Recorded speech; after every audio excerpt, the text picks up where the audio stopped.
Akona was the most stunning woman and the desire of every man in Nanka village.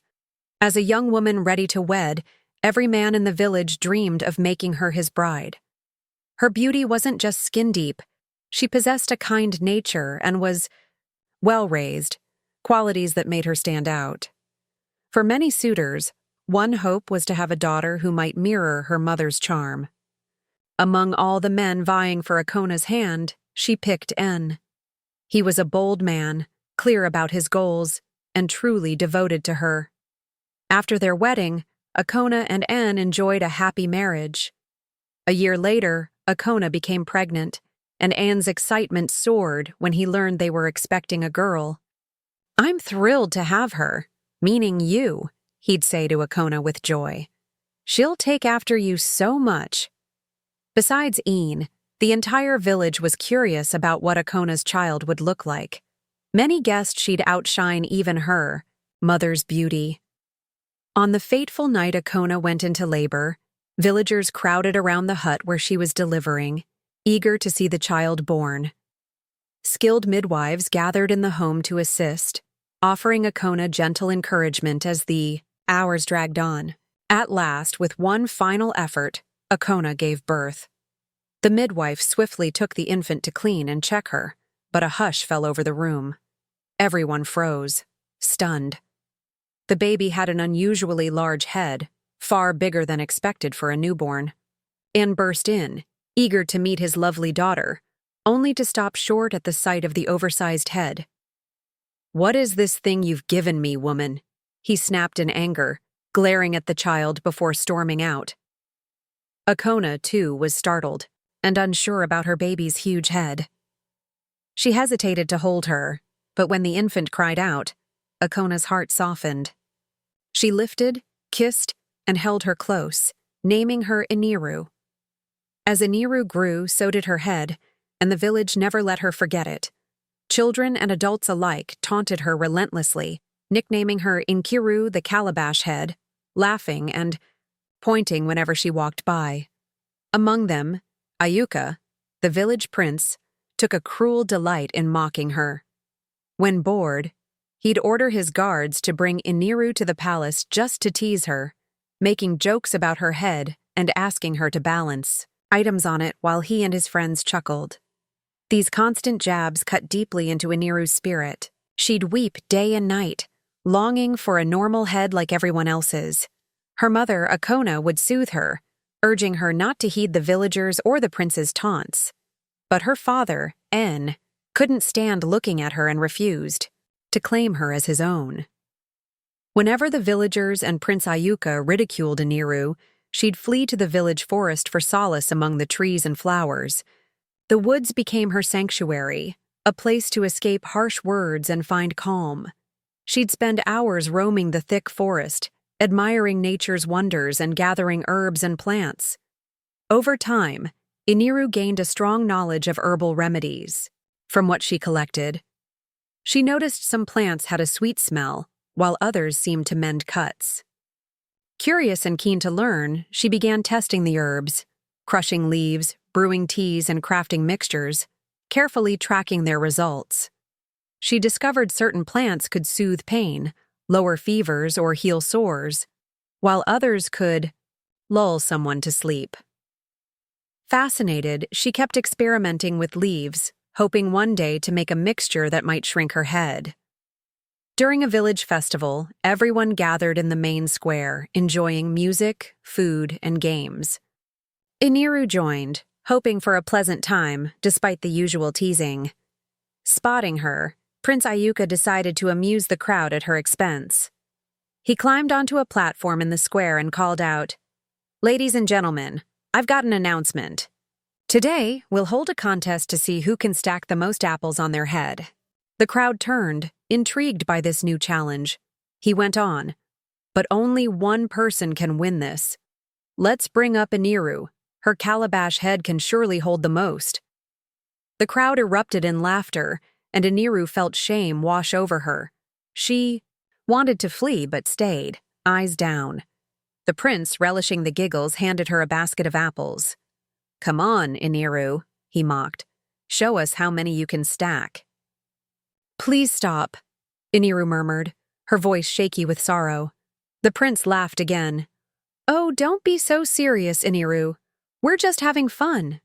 With unsteady hands, Iniru took the basket and placed one apple on her head, then another. The villagers watched, whispering and snickering as she tried a third. It toppled, and the crowd roared with laughter. The prince cackled loudest, pointing. See? Even with that huge head, she can't manage more than two. Tears streaming, Iniru grabbed the fallen apples and ran off as the prince and villagers kept laughing. She dashed to the forest's edge, slowing only when she sank beside a large tree, sobbing and trying to steady herself. As she wiped her eyes, a faint cry nearby startled her. Looking around, she saw a man lying a few feet away, hurt with deep cuts on his face and bruises on his arms. She paused, unsure about helping, but kindness won out. She hurried to his side and knelt. "Are you all right?" she asked, voice trembling. The man opened his eyes, wincing as he tried to sit up. I was attacked by robbers," he said weakly. "They took everything and left me here." Iniru checked his wounds. "You need help," she said gently. "Wait here. I'll be back." She quickly gathered some leaves from the forest, returned, and mashed them into a paste. Softly, she applied it to his cuts and bruises, and the bleeding eased. The man's pain lessened, and he looked at Iniru in awe. "The pain's gone. Are you a healer?" he asked. Iniru smiled. "I know a bit about plants." "Thank you," he said. "I'm Shiki. If you hadn't come, I might have bled out." Iniru gave a small smile. "I'm Iniru. Let's get you up." She helped him stand, and they walked back to the village. When Iniru brought the injured Shiki home, her father was livid. He met them at the door, face twisted with rage. "You useless girl, what are you doing?" he snapped. "Not only do you waste your days in the forest, now you drag a stranger here? With that calabash head, you should know better than to bring outsiders into my house." Iniru flinched at his sharp words, tears welling up. Before she could reply, Akona stepped forward, placing a calm hand on her husband's arm. "Please, my love, let her explain," she said softly. "She found this man hurt and alone. She just wants to help." "Fine," Ian grumbled, "but he's not staying inside. He can use the barn where the farm tools are kept. For 1 week, that's it." Iniru nodded thankfully and settled Shiki in the barn, ensuring he had food and water. He thanked her again, moved by her care. Over the week, Shiki healed as Iniru visited daily, bringing herbal treatments and tending his injuries. With her help, Shiki grew stronger, though his wounds left a noticeable scar on his face, making him look rough. When his week in the barn ended, Shiki moved out, found a small place in the village, and took a job tending pigs. He became Iniru's only friend, someone who saw her for herself, not just her big head. Days turned to weeks, and villagers noticed their bond. They often saw them together, walking or collecting herbs in the forest. Yet the taunts from the villagers and Prince Iuka grew harsher. They'd whisper and jeer, mocking her for befriending a man not only scarred and ugly, but also a pig keeper. One day, as Iniru and Shiki strolled through the village, they overheard chatter. "Look at them," one woman sneered. "Iniru with her calabash head and that scarred man from the pigsty. What a pair." Another man chuckled. "Of course. They fit. Maybe she thinks her herb skills will erase that ugly mark on his face and make him handsome." Prince Iuka, standing nearby, couldn't resist joining in. "Who else would she pick?" he taunted, approaching them. "Iniru, don't you want better for yourself? Out of everyone, you chose this type?" He laughed. "Oh, I forgot. He's the only one who'd take you. You match perfectly." Iniru's heart stung at his cruel words, but she turned to Shiki, who looked pained and sad, and said, "Let's go." As they walked off, Shiki sighed. I'm sorry, Iniru. Maybe we shouldn't spend so much time together. No, she replied firmly. Don't listen to them. I don't care what they say. No one wanted to be my friend until you came. Why do they care who I'm with now? Shiki smiled. Thank you. Your friendship means everything to me. I don't know how I'd manage here without you. We're here for each other, Iniru said, smiling back. One day, we'll both find someone who loves and accepts us as we are. One day, a terrible illness swept the village. The water supply turned bad, and many fell sick, including the king. The village's well-known healer couldn't find a cure, and fear spread as people began dying. In desperation, the villagers, even the king, turned to Iniru for help. No, I don't care. Let them all suffer, Iniru said angrily when her mother told her the king needed aid. Have they forgotten I'm the same Iniru they mocked and insulted for my head? My daughter, don't say that, Akona pleaded. Don't repay cruelty with cruelty. You have a good heart. Don't let anyone steal that. Use your talents for good. Maybe this is how things will turn around for you. Iniru sighed, moved by her mother's words. Mama, if not for you, I wouldn't agree. Fine. Every kind act has its reward. I know a lot about herbs. I'll find a cure. Determined, Iniru and Shiki worked tirelessly, scouring the forest for the right plants and preparing remedies. Iniru cared for the sick day and night. Slowly, the villagers recovered, and the king regained his health, all thanks to her herbal skills. Soon the village returned to normal. One warm afternoon, Iniru was napping in her room when her mother burst in, excited. Iniru, wake up, she said, tapping her. Someone's here to see you. Who? Iniru mumbled, still drowsy. Come see, her mother replied, darting out happily. Iniru, sleepy but curious, shuffled outside and was stunned to see many villagers gathered around their hut, including Shiki, all looking expectant. Prince Iuka stood off to the side. Near the hut were gifts, food, fine clothes, jewelry, and drinks. As Iniru stepped out, puzzled, Prince Iuka approached, knelt on one knee and held out a ring. Marry me, he said.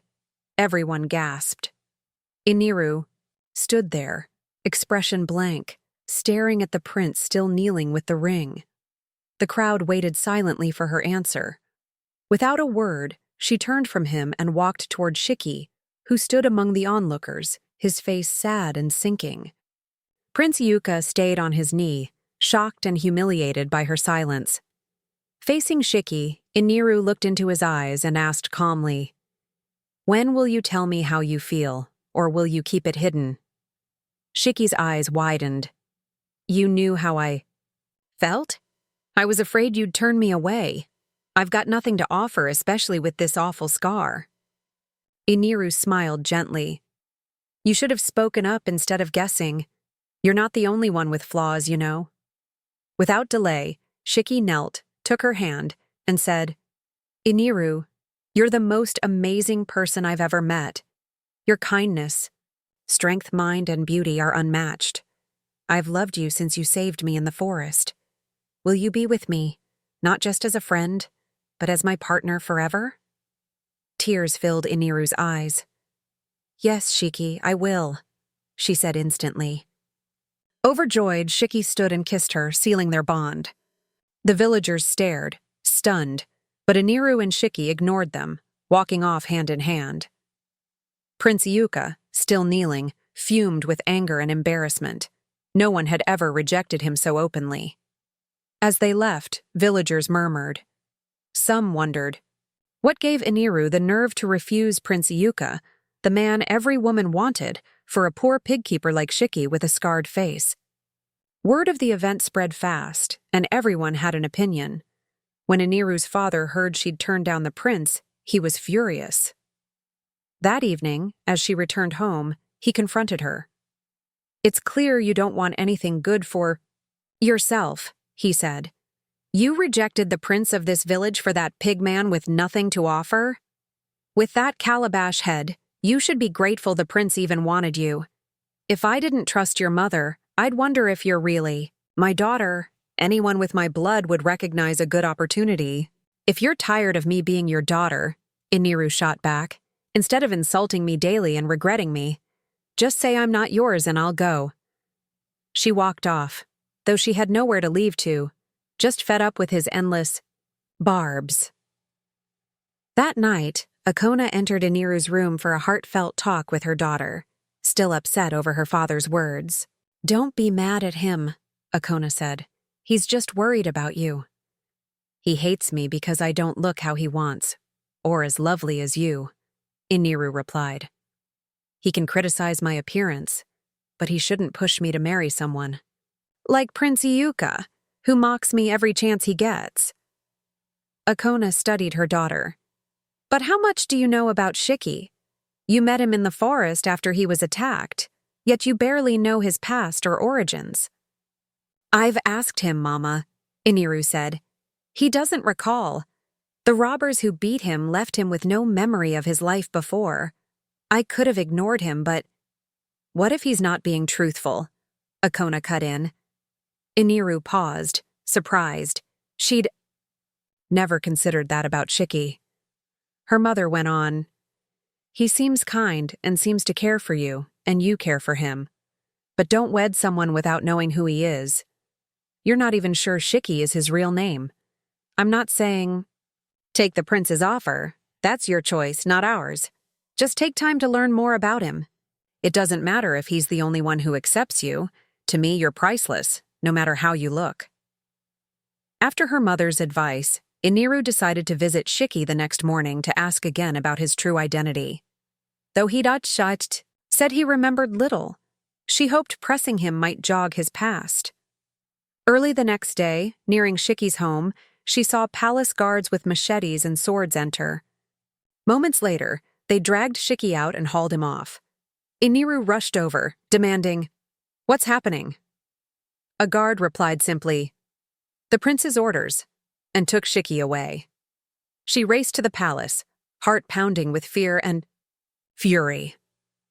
There, she found Prince Iuka laughing and chatting with friends as if nothing were wrong.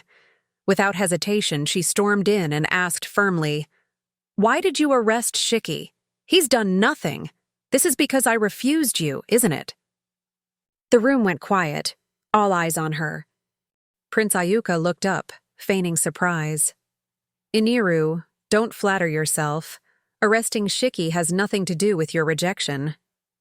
"Then why?" she pressed. "Well," he said, "there's talk of a traitor in the village plotting against the kingdom, especially since the water got tainted. Shiki's the only newcomer. No one knows him or where he's from. It's just a precaution." Iniru's anger flared. "Precaution? Shiki's done nothing but help this village. He's kind, loyal, and no betrayer. That's just an excuse, isn't it?" Prince Iuka's eyes glinted with irritation, but he hid it.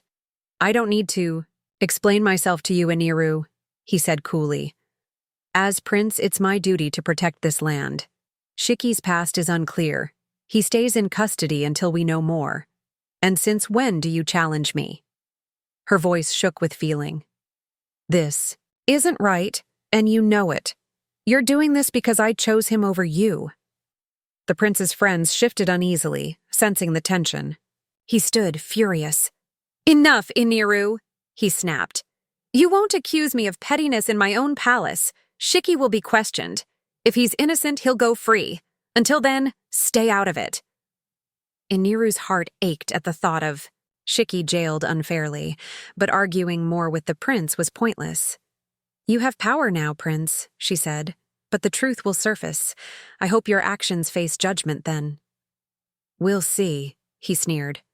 "Get out with that big head of yours." For 4 days, Iniru was distraught. She couldn't visit the forest for herbs, her favorite escape, or even eat. Her mother tried to comfort her, promising things would work out, but Iniru doubted. It's Shiki's unjust imprisonment because of her nod at her. After much thought, she resolved to go to the palace and accept Prince Iuka's proposal, hoping he'd free Shiki. She'd rather endure a loveless marriage than let an innocent Man suffer for a crime he didn't commit. The next morning, she headed to the palace, heart heavy with sorrow. As she neared the entrance, she paused, hearing voices inside. Creeping closer, she overheard Prince Iuka speaking to a friend. "I'm only proposing to Iniru because my father insisted," he said. "He thinks her herb knowledge could boost our kingdom above others. But trust me, nothing would make me marry such an ugly girl with a head like a calabash." Iniru's breath caught, her eyes stinging as she listened. He continued, "And that Shiki. I hate him. I hate that she picked him over me. A crown. Prince. The shame. I'll get rid of him soon. I've told a guard to fetch poison for his food. A clean job, untraceable to me." Shocked and enraged, Iniru realized the prince's intentions were worse than she'd thought. Hearing him plot against Shiki was almost unbearable. She took a deep breath, steadying herself. She had to be cautious now. Hiding her feelings, Iniru entered as if she'd heard nothing. Prince Iuka looked up, surprised, masking his annoyance with a smirk. "What brings you here so early?" Iniru knelt, eyes down, and said, "My prince, I've come to say I've reconsidered your proposal. I'll be your wife." His eyes widened. He hadn't expected this. "What changed your mind?" he asked. Keeping her tone even, she replied, "I thought it over, my prince. You're the crown prince and can offer me a better life than Shiki could. Look at me. No nobleman would want me. I chose logic over feelings." He studied her, gauging her sincerity, then smiled. "I knew you'd see reason and drop your foolishness. You've made a wise choice." Iniru forced a faint smile, though her heart sank with what she'd overheard. "Thank you, my prince," she said softly. "But before we proceed, I have one request." "What's that?" he asked. "Please," she said, voice wavering. "Let me see Shiki one last time to say goodbye. I promise I won't ask for more." Prince Iuka hesitated. He didn't like her seeing Shiki, especially now. "Fine," he said. "I'd have preferred you reject him publicly for all to see. That'd be satisfying. But you can visit him tomorrow, briefly." Iniru nodded and bowed. "Thank you, my prince." As she left, her mind raced. She had to save Shiki fast. Back home, she sprang into action, crafting potions all night. Time was short, and the mixture she made was risky. It could cost Shiki's life, if mishandled. After hours blending herbs, her potions were ready. This one would send Shiki into a deep sleep for 24 hours, slowing his heartbeat to a faint pulse. It was dangerous, but she had a plan to wake him. She prayed it'd work, preferring to control his fate rather than let Iuka kill him. The next morning, as promised, Iniru was allowed to see Shiki in the palace prison. He lit up at her sight, hugging and kissing her. Without delay, she handed him the potion. "Trust me," she said. "Drink this. It'll make you seem dead. But I'll bring you back within 24 hours. Shiki took it without hesitation. "I trust you with my life," he said, downing it fully. Instantly, his heartbeat stopped, and he collapsed as if lifeless. Iniru left quickly, heading home to avoid suspicion. Soon after, a guard arrived with the poisoned food Iuka had ordered, only to find Shiki dead. He rushed to tell the prince, who shrugged. "Really? He's gone? Well, he made it easy. Toss his body in the forest," Iuka commanded. As the guards carried Shiki's still form to the woods, one noticed a mark on his neck. Not a scar, but a distinct stamp he recognized. "What's that?" another guard asked. "Nothing," he replied, brushing it off. After dumping Shiki, the guards returned to the village. The one who'd seen the stamp slipped away, saying he had somewhere to go. Meanwhile, Iniru, who'd trailed them, emerged from hiding and ran to Shiki. She poured a reviving potion into his mouth, but nothing happened. Panic struck. She feared she'd killed him trying to save him. Tears fell as she pounded his chest, calling his name. After several tries, he gasped awake. Iniru hugged him tightly, crying with relief, and he held her back. In the forest, she explained everything. Why she'd given him the potion. Shiki frowned. My love, we should leave for another village and start anew. No one here wants us. But your mother, since you did this to save me, Iuka won't stop hunting us, and he might hurt you too. Iniru considered his words. Fleeing made sense, but felt like giving up. They'd done no wrong. Why should Iuka drive them away? Plus, she couldn't abandon her mother. No, she said firmly. We won't run.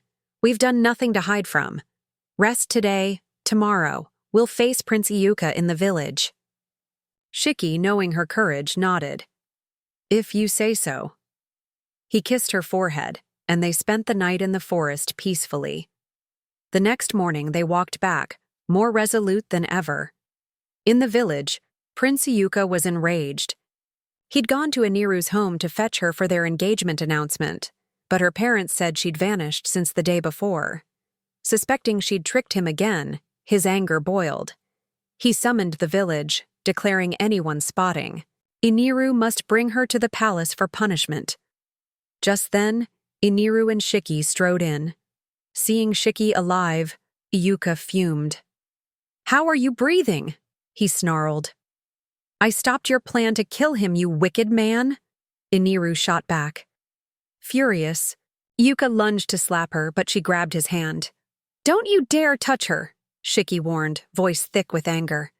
Iuka, stunned by Shiki's boldness, sneered. You pig keeper with that ugly scar. How dare you speak to me, the prince, like that? I don't care if you rule the world, Shiki growled. Lay a hand on her, and I'll rip you apart. Shocked, Iuka charged at Shiki, but before he could strike, the guard who'd seen the stamp on Shiki's neck entered with the royal emperor, the supreme ruler over 7 kingdoms, including Iuka's. Everyone froze at the emperor's unexpected arrival, kneeling to greet him. Even Prince Iuka and his father, the king, bowed. Your Highness, welcome, the king said. What brings this surprise visit? The emperor said nothing, scanning the crowd until his gaze landed on Shiki. With a look of shock and warmth, he rushed to him, lifted him up, and checked his neck, spotting the mark. He hugged him tightly. My son! The crowd gasped. My son, you're alive, the emperor said, tears in his eyes. I heard you were attacked and dead. Shiki, bewildered, stared at the old man, then whispered, Papa, is it you? Yes, it's me, the emperor replied. Shiki looked closer, then sobbed. Papa! They embraced tightly. It's all right, my son, the emperor said. A guard came yesterday, saying you were here but your body was dumped. I came to see it myself, yet here you are alive. I wouldn't be, Shiki said, if not for this wonderful woman, the love of my life who saved me. He pulled Iniru close. The emperor hugged her too. My daughter, thank you for saving my son. He turned to Shiki. Why didn't you come home? Your mother and I mourned you for months. I'm sorry, Papa, Shiki said. I couldn't remember anything until I saw your face just now. That day at the meeting, bandits attacked me, hit my head hard, and left me with no memory. Iniru saved me then.